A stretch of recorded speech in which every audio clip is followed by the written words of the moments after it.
So, mga bagay na kailangan mong gawin upang mas lalong ma-addict sa'yo ang isang lalaki. Oo, mga kamamay.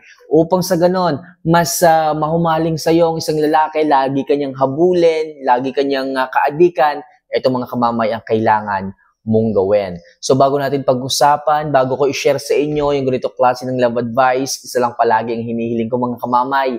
Don't forget to click the subscribe button, notification bell, and syempre, i-like mo na rin ang video ito para sa ganon, mas marami pa tayong mga kamamay, mga manonood, mga subscribers, mga viewers na maaari nga makatulong or tulungan itong ating mga tips na to. Kaya mga kamamay, napakahalaga po ng pag-like ninyo sa ating mga video ini-upload. Alright? So kung napindot nyo na po yung mga buttons na yan sa ilalim, maraming salamat mga kamamay at simulan na po natin ang topic natin ngayong umagang ito. So ano nga ba yung mga bagay na kailangan mong gawin at pagpukusan para ang isang lalaki ay mas lalong ma-addict sa iyo? So number 1, iwasan mo talaga ang pagiging needy. O mga kamamay, hindi talaga makakatulong sa isang relasyon ang pagiging needy. Yung tipong ikaw na lang palagi naghahanap ng oras ng isang lalaki. Lagi mo na lang siyang kinokontak, kinukulit, tinatawagan. Kahit busy na yung tao, kinukulit mo pa rin sapagkat naghahanap ka ng oras sa kanya. Lagi mo sinasabi, kailan ba tayo magkikita? Kailan mo ba ako papasyalan dito sa bahay? Kailan ba tayo lalabas? Kailan ba tayo kakain? Ang dami mong gustong mangyari. Pero alam mo ba kamamay, hindi po tama na gawin nyo yan. Hindi po tama na maging needy palagi sa isang lalaki. Sapagkat kapag ka pinagpatuloy nyo ang pagiging needy sa isang lalaki ay mauumay sa inyo.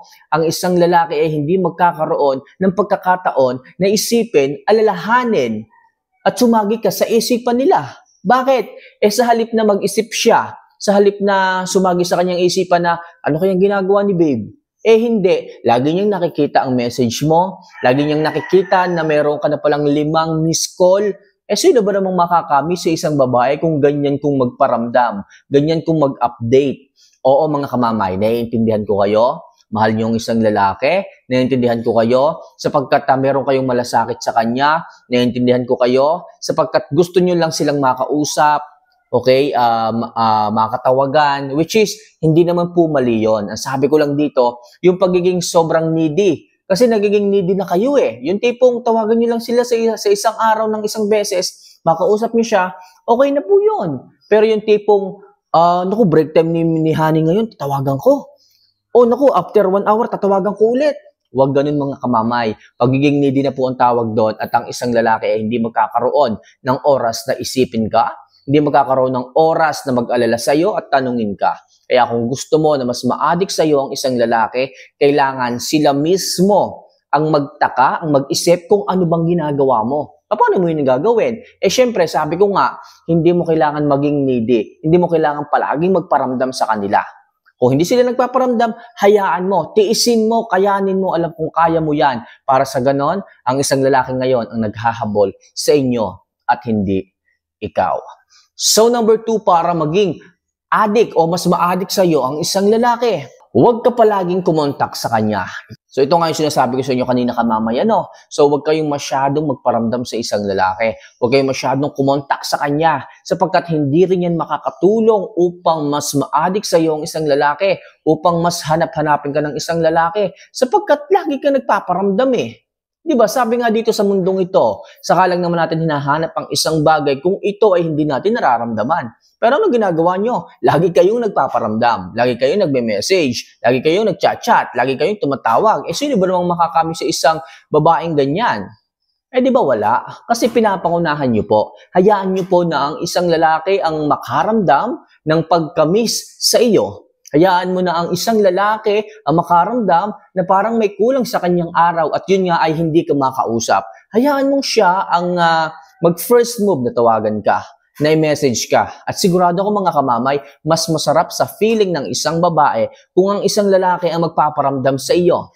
Kung ang isang lalaki ang mag-chat-chat sa iyo. Kumpara doon sa ikaw yung mangrarat-rat ng mga message sa kanya tapos magagalit ka kapag hindi nag-reply.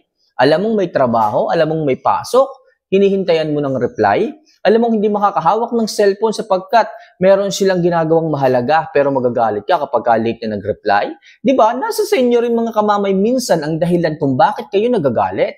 Alam nyo na, ipinaliwanag na sa inyo kung bakit hindi makaka-reply. Nag-reply, nag-message pa rin kayo. Yan ay dahil sa kakulitan nyo mga kamamay. Kaya sinasabi ko sa inyo, huwag kayo palaging kumontak, magparamdam sa isang lalaki. Kung gusto nyo na mas ma-addict sa inyo yan, kung gusto nyo na palagi kayo niyang isipin, okay, kailangan huwag kayong palaging kumontak sa kanya. Sigurado ko mga kamamay, kapag ginawa nyo yan, kinaya nyo yan, ang isang lalaki ay ma-addict at maghahabol sa inyo sa lahat ng pagkakataon. Alright?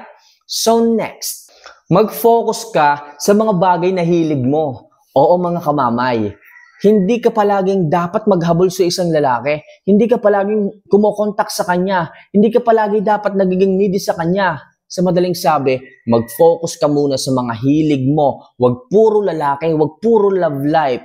Kasi kapag ka nakita ng isang lalaki at naramdaman ng isang lalaki na ikaw yung nagbibigay ng mas maraming oras sa inyong relasyon, ng mas maraming oras sa kanya, lalo kanyang babaliwalain. Sapagkat ikaw pala ay nandyan lang palagi sa kanyang tabihan, nasa kanyang likuran, na anytime na isang chat niya, nandiyan ka kaagad.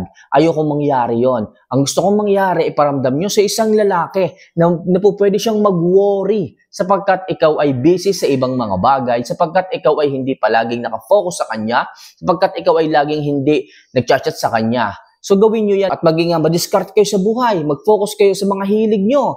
For example, hilig nyo magtinda-tinda ng mga damit, magbenta ng mga iced tea, or something na rumakit sa labas, o kung ano pa mang mapagkakabisihan, basta wag lang sa isang lalaki.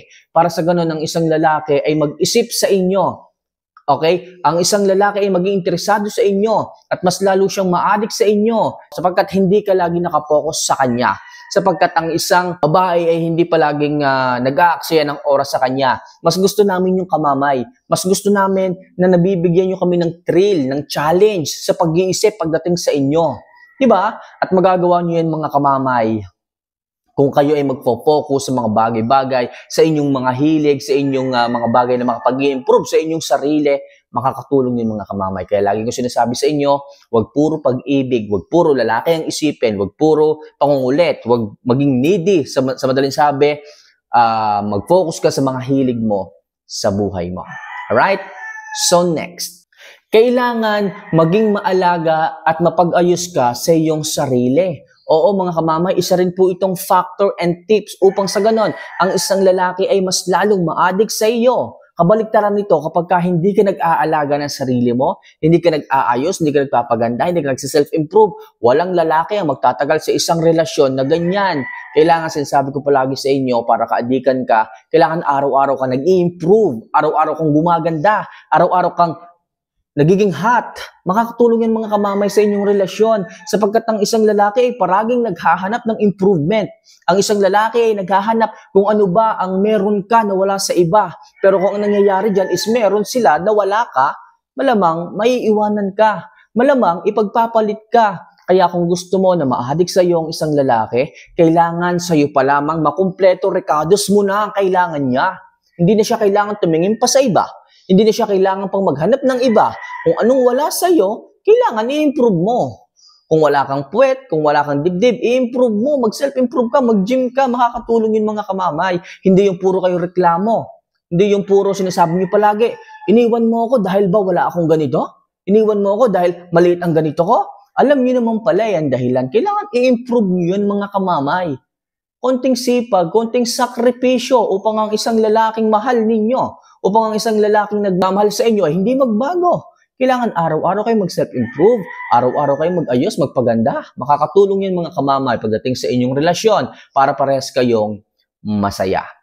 So next, pagsabihan siya ng mahinahon kung nagkamali siya. Ulitin ko, pagsabihan siya ng mahinahon. Yung iba dyan, nagkamali lang ang isang lalaki, nakagawa lang ng maliit na kasalanan. Ratatatatat, ratatatatat, ratatatatat. Wala nang ibang ginawa kundi magbunganga. Okay? Hindi po makikinig sa inyo ang isang lalaki kung ganyan ang inyong sistema ng inyong pag-approach sa kanila. Tandaan niyo mga girls, ang isang lalaki ay nabibingi kapag ka masyadong matalak ang isang babae. Kung gusto niyo na maintindihan niya yung pinupunto ninyo, magsalita kayo in a low volume, ng mahinahon. Para sa ganun ng isang lalaki ay makinig. Huwag po kayong pangunahan ng galit. Huwag kayong pangunahan ng emosyon. Hindi makakatulong yan. Baka sa halip na maintindihan kayo ng isang lalaki, salubungin ang inyong galit, salubungin ang inyong tampo. At ayokong mangyari yun mga kamamay. Kaya tinuturuan ko kayo ng mga ganito klase ng tip. Kung alam nyo nagkamali, pagsabihan ninyo sa mahinahong paraan. At sigurado ako, at the end of the day, may isip ng isang lalaki na, aba, meron palang babaeng concern sa akin. Meron palang isang babae na sinasabi sa aking sarili na nagkamali ako. Bibihira na po kasi yung mga babaeng ganyan. Okay? Bibihira na po yung mga babaeng pinagsasabihan ng kanilang mga mister ng mahinahon.